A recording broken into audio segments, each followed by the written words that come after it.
Corruption is going mainstream. Hmm. What is Like this? it wasn't already? Well, thanks, Greg. Yes, Greg helped us be Captain Obvious today. So, congressional leaders are embracing dark money like never before, right? So, this is David Moore at Sludge. I like him a lot. 3 of the 4 super PACs aligned with House and Senate leaders brought in record amounts from their dark money affiliates in the midterms. Yeah, except how dark money are they if they know who they are? But so I just grabbed a couple of paragraphs, a couple of snippets from this one. In his first interview after the collapse of FTX, right? We know SBF made the surprising admission that he had donated as much to Republicans to Democrats, but as he put it, all my Republican donations were dark. How convenient. He hasn't volunteered more details, but it's likely that he made his donations to one of the dark money nonprofits that are affiliated with super PACs aligned with Republican Party leaders in the House and Senate. The now indicted mogul said that he may have secretly been the second or third biggest Republican donor in the midterms, as well as one of the largest Democratic.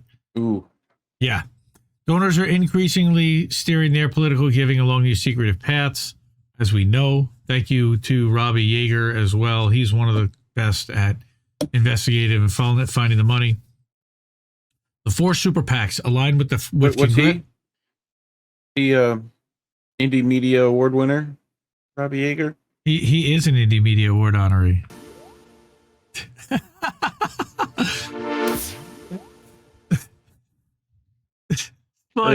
Sludge may be one in the future, but they are right now. The 4 super PACs, like I said, aligned with congressional leaders, received more in contributions than ever last election cycle from their largest dark money affiliates, according to a Sludge review of FEC data. Well, what's he talking about? The 4 super PACs, endorsed by congressional leaders, though technically independent from them, have come to dominate spending on congressional elections in recent years, spending far more than national party committees like the NRCC or the DCCC to help elect their party's candidates. In the 2022 cycle, these super PACs became the 4 highest spending outside groups on federal races, according to Open Secrets. They each received large contributions from affiliated 501c4 organization that does not publicly disclose its donors. For example, the top donor group to Kevin McCarthy's Congressional Leadership Fund is the nonprofit American Action Network. And the president of both the CLF and the American Action Network since just after the 2018 midterms has been Republican strategist Dan Constan. These nonprofits offer a legal channel for wealthy individuals, businesses, or other organizations to secretly funnel unlimited amounts of money to PACs benefiting House or Senate leaders who can control which bills come to the floor or appoint powerful committee chairs. Yes, that actually is happening. Corruption right in front of you nakedly. Quote, money funneled through corporate... It's funner if it's nakedly, at least. Well, not if it's happening to us. Not without some type of, take me to dinner first. Seriously, like... Right, at least. Nothing. Money funneled through corporate entities and other types of entities are not subject to the same types of disclosure rules that federal committees have to comply with, are often the preferred vehicles for those spending huge amounts of campaign money, but those who don't want people to know they're the ones spending it, said Erin Schoplock, and she's a director of campaign finance at Nonpartisan Campaign Legal Center.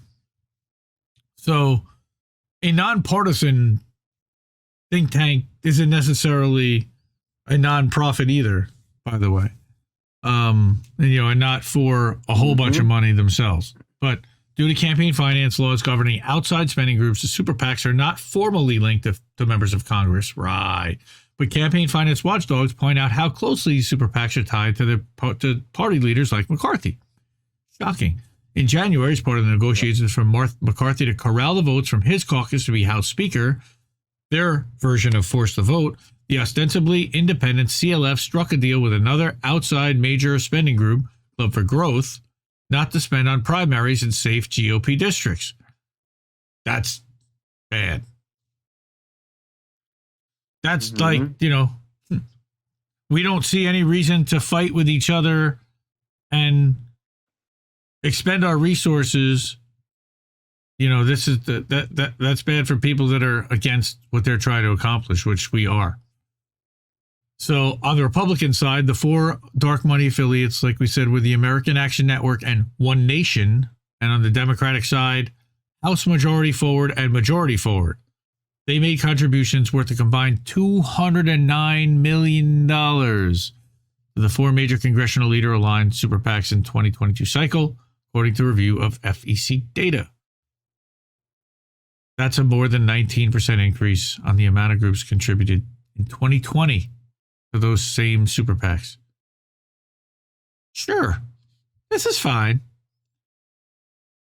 This is fine. Yeah. The vast majority of contributions were monetary, of course, but these sums also include contributions described in FEC records as in-kind services of research, data, or development, as well as provisions of salary, office space, and health insurance. 3 of the 4 dark money groups in... It's a good movie. What? Office Space. Yes. 3 of the 4 dark money groups increased their contributions to congressional leader aligned super PACs. God damn it. All right. So only One Nation's total given to the Senate Leadership Fund declined to increase their amounts to the to the Leadership Fund from 2020. So 3 of the 4, again, 19% increase between the 4. And here is what you're looking at. Okay, so look at this graph. There you go. You got to sing it.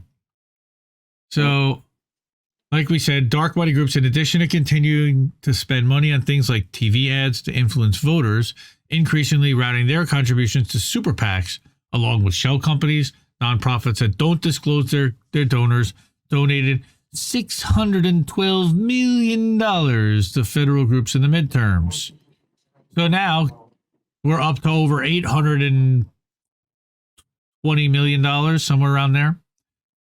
The resulting lack of public disclosure has caused some to refer to super PACs like CLF as gray money groups, where they are legally required to disclose their donors. The individuals or businesses that fund their top donors like AAN are allowed to remain a secret. How? Knowing who's behind these vast sums of money poured into political campaigns is crucial for voters to be able to make informed decisions or choices about who they want to represent them, as if they have a choice. And we don't have that information available. No, we do not. Without it, voters can make informed decisions and are sometimes deceived, as we've been reading recently about in the case of George Santos. How about in the case of Mitch McConnell? How about in the case of Chuck Schumer? How about in the case of Debbie Wasserman Schultz? How about in the case of literally every single person in Congress that takes money from corporations that doesn't necessarily advertise it? They should be wearing patches on their suits like NASCAR drivers. I 100% subscribe to that. It's a uniform. Wear it. Tell us where your money's coming from. So what's happening? Of course, we know that House Republican dark money is soaring. AAN to CLF contributions went by more than 2/3 to a total of more than $50 million. Again, that's nothing compared to the $600 million. AAN also spent more than $30 million on digital TV ads. This is why our parents are scared out of their minds and completely propagandized. $30 million from Republican dark money ads. We don't have $30 million to flood the airwaves with dark money ads that are promoting bullshit Republican talking points and nonsense fear-mongering and lies about Joe Biden being a socialist or a communist or controlled by the CCP. Come on. That's ridiculous. He can barely get himself out of bed in the morning and string 3 sentences together. Yeah. Oh, here we go. Now I open the door. Come on, man. What? So. Come on, man. Right. Along with more donations from Republican billionaires like Ken Griffin, fossil fuel companies like Chevron, the CLF succeeded in helping to flip the control of the chamber. Yeah, that's what did it. It wasn't how bad the Democrats were in the last 2 years. It was the Republicans and all the money that they spent on ads. How about if the Democrats did something to retain the House? That might have helped too. By the way, we're out on Rumble. We're on Rumble too. I know that they tell us we get a lot of views. Reef always calls them fake views. They're fake views. Fake views. Nobody chats over there. Nobody comments. So if you're over there, say fake news. Thank you. They're not. Rumble is not fake news, man. I'm telling you. All right. So helping. Yeah. So 222 to 212 is, of course, with one vacancy. CLS website says that it's endorsed by Kevin McCarthy. What a surprise! That's normal that House, House Majority Leaders would do that, right? Speakers. So, CLF, of course. The Koch network. I'm sorry, the Koch network. Yeah, they received $1 million, $1 million on October 27th of just this past year from a group called Building America's Future, listing an address in Alexandria, Virginia, that releases no information about itself. It links to the Coalition to Protect American Workers, which is a conservative anti-tax group founded in 21 by Mark Short. Who's that? He's former chief of staff to Mike Pence. And that's to block the Biden administration's agenda. How about that? Short, that's only $1 million. In the grand scheme of $800 million, that's a drop in the bucket. But still, I would like $1 million to fund in INN. That would be nice. Not from these clowns. I wouldn't take it because there's strings attached and you have to play ball and do what they say, and we wouldn't do that. And that's not what we do here. But Short previously worked with Freedom Partners, which is a group in the right-wing Koch network. Great. And his wife worked for the Koch Foundation. So this is one big happy family. The AAN's contributions amounted to more than 19% of the $260 million that the CLF raised in 2022 cycle. That's just one of the groups, 200 million. And here's your House Democrats, led by, we know this name, Robbie Mook, a longtime Democratic strategist who was Hillary Clinton's campaign manager in 2016. He was also executive director, and we also have executive director who previously worked for the DCCC. These parasites, they keep coming up. I mean, these staffers, these hangers-on that think that they want to influence policy. Why? Because they're controlled by some corporation and they're funded and they're inserted. And yeah, it's crony capitalism and it's capitalism and it's gross. But in last year's midterms, HMF ticketed its donations, yep, exactly, to HMP up to $10.2 million, a rise of more than 25%. So where did all this money come from? I'm guessing it came from the government through the PPP loans and through all this COVID money. Group's executive director is Mike Smith. Who's that? He was a former Senate advisor for Nancy Pelosi in the DCCC. Senior advisor. Hakeem Jeffries blessed the elevation of Smith, the president of the group, early this year, saying in a quote published on the HMP website that Smith, quote, will help ensure a smooth transition.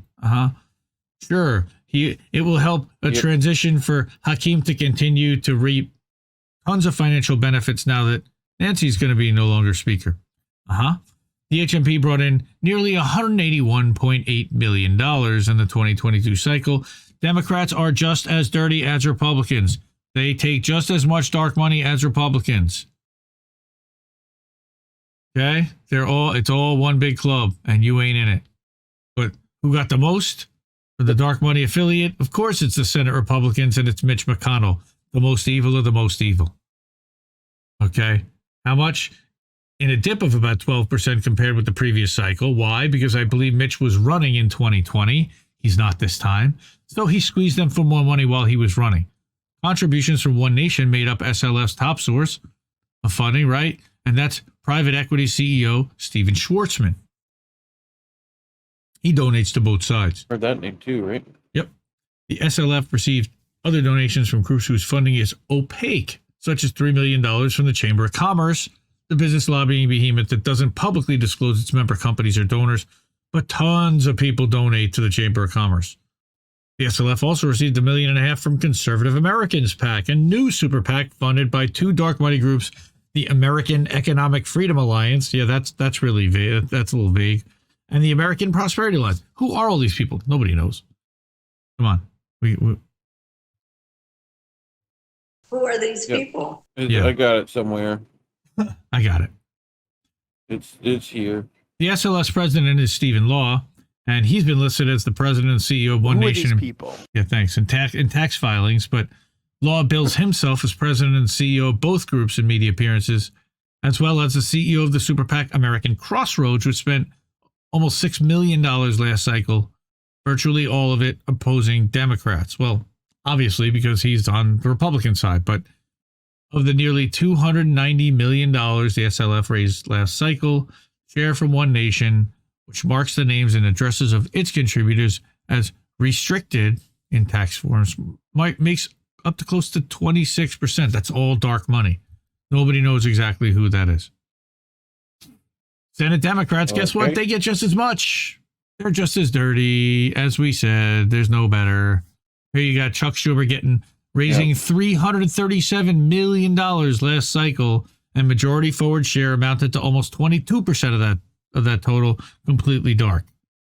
Right? So I'm not going to get into all this. It's super wonky and gets into numbers, but majority forward, look, Democrats are just as guilty and just as dirty. We don't subscribe to voting for either party here. Vote independent, vote for local ballot measures, vote for local candidates. But at a federal level, these guys are taking so much money that your $25, $30, $50, $100, $1,000, $5,000 is nothing. $338 million from one PAC, and they got two of them for each side. What's your $20 doing? Give it to your neighbor. Don't give it to these assholes. Don't. Just stop. Just stop. That's what she said.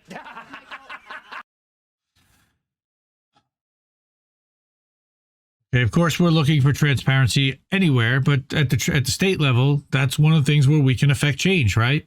Since 2010, Citizens United FEC opened the door to unlimited election spending. Nonprofits don't disclose their donors that have themselves spend more than $1 billion. However, the Disclose Act, a bill to require greater transparency, was reintroduced by Sheldon Whitehouse, and it was called an effort to end the corrupting info. That's bullshit. That's not going to happen in actual Congress. But while Republicans are in control of the House and stronger disclosure laws facing an uphill battle, slightly, right? That's an understatement. Campaign finance reform advocates in states are taking the initiative to make the cash behind influence efforts in state and local contests more transparent. They can do that, despite Citizens United, which is for federal elections. But at the state level, that's controlled by the state. So at the state level, perhaps the most exciting development has been the passage of Arizona's Prop 211 by a sweeping majority. So that's the Voters' Right to Know Act, which would require groups spending more than $50,000 in statewide campaigns or $25,000 on others to disclose the original funding source of all donations over $5,000 and above. It should be over $500 and above, personally, but that's okay. Yeah. In passed in November with more than 72% of voters in favor. Because how many people really can afford to give more than $500 to a political campaign unless they're related to that person or they're looking for something out of that campaign? Other state measures are being tracked, by the Campaign Legal Center. That includes an elections bill in Illinois, and then you've got another one in Oregon, and then you've got so it's encouraging. That's been submitted to face state voters in 2024. I think that's a petition for a ballot measure. Honest elections, fight political corruption, and require disclosure and transparency. I love it. So don't want to, that was a little long and a little crazy, cray, but we're moving. We're getting through it.